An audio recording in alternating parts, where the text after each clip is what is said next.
God, Creator, Redeemer, and Holy Spirit.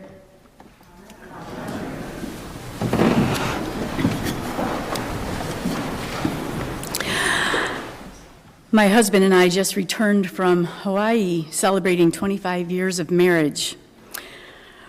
We're in a new season now that our daughters are growing up, learning each other again.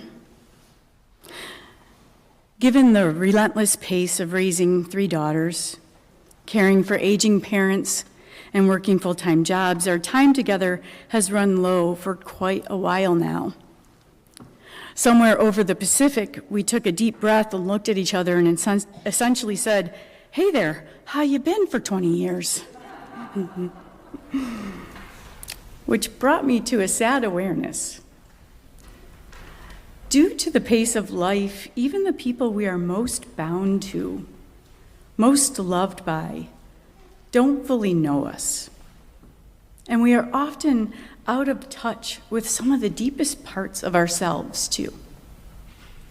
I spent the whole trip almost constantly in, on, or beside flowing water, which could also read living water, the same Greek word that Jesus uses in today's gospel. And I have always found that phrase rather cryptic. But I had the great luxury of time to watch and ponder how flowing water, patient and persistent, finds its way even through solid rock. It reminded me of the persistence of God's affection for us, how Jesus' steady love wears down our barriers, even the massive barricades that this wounded woman has spent a lifetime building up. What we hear in today's gospel is the story of a hardened woman being transformed by Jesus' steadfast and highly unconventional behavior. The social math of this scene is very significant. Jewish men didn't speak to women in public, not even their wives. And Jews did not speak to Samaritans, full stop. Centuries of ethnic and religious contempt ran between them. She had every reason to expect to be ignored, or worse. But Jesus speaks first, and not only that, he asks her for a drink of water, sharing a common cup, anathema. Nonetheless, he puts himself in a posture of need and invites her into conversation. We don't always notice how consistently Jesus breaks the rules. It's odd that we've built a religion in his name with so many of them. We don't know why she had 5 husbands. Maybe she was a teen bride, widowed, and passed along through a line of brothers, maybe divorced for being infertile.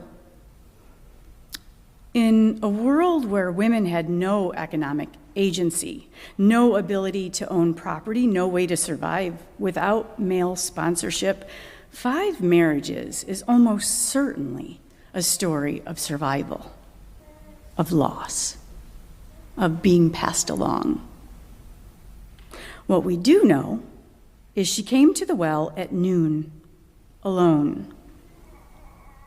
The other women came in the cool of the morning, together with their conversation and their belonging. She chose the scorching midday heat because it was kinder than the silence that fell when she arrived.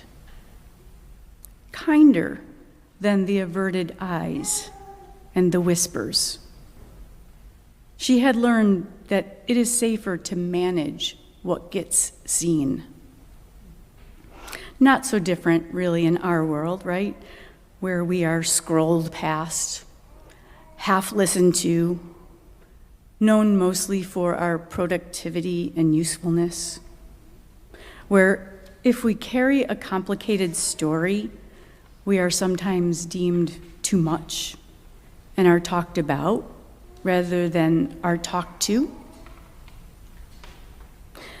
We can imagine her lost in her thoughts on the way to the well, the heat pressing down, sweat stinging her eyes, looking up and possibly cursing under her breath to see another person at the well, and taking in a deep breath and bracing herself for what is to come. Jesus certainly recognized her desire to avoid conversation, but he reaches out to her anyway and has by far the longest conversation he has with anyone in all of the Gospels. This is the longest exchange Jesus has with anyone. At first, she hits him with a little snark, right? You, a Jew, are asking me, a Samaritan woman, for a drink? Oh, you're going to give me living water? You don't even have a bucket. You think you're better than Jacob? She is no theological lightweight. And finally, she does relent.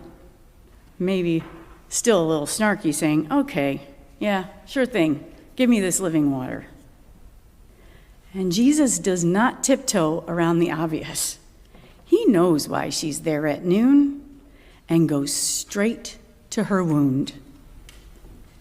This thing that she came at that hour to keep hidden, the part of her story that she has learned to carry alone. In essence, he says, if you want the living water I offer that will quench your deepest thirst, it starts with the truth, the naked truth of your original wound and your original beauty and every good and bad thing about you.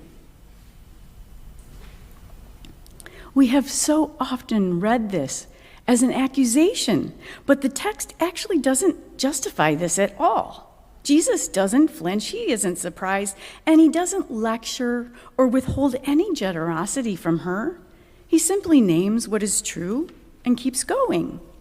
Because God is not in the exposing, God is in the loving, in the intimacy of being fully known and finding to our astonishment that we are still held. We have heard it said that water finds its lowest point. The living water that Jesus offers finds the Samaritan's lowest point, her deepest wound and shame and thirst. Not for water, but to be known and loved for exactly who she is. Theologian James Allison says, faith is not about giving intellectual assent to a set of beliefs, but rather it's relaxing. It's relaxing in the love and presence of God, the way that we relax in the presence of someone that we are just so certain is fond of us. When we know that someone truly likes us, we laugh easier, we are more spontaneous, we're softer, we're less defended. There's no fear of judgment, so there's no reason for pretense or to pretend. And this all sounds lovely, right? But it's some rather heavy lifting for some of us, because we have learned from life, and sometimes even from the church itself, that it is safer to manage what gets seen. So we live cramped in a polished, curated version of ourselves, sometimes presenting that edited draft even to God, which is so silly. The truth that Jesus is affirming is that our frailty is not a flaw in our design. It is the design. Like that Japanese art form called kintsugi. It's, the broken pottery that's repaired with gold so that the cracks become the most beautiful part. We are not broken things pretending to be whole. We are whole things that include beautiful brokenness. Every one of us, has a noon hour, right? The version of ourselves we manage very carefully. The relationship that fell apart, the season we're not proud of, the loss that we haven't spoken aloud, the doubt that we're embarrassed by. But Jesus sees it all. And being fully known does not end the conversation. It is actually where our spiritual lives finally get real. God can't find us where we think we should be. God can only find us where we actually are. This is what we keep getting wrong about God.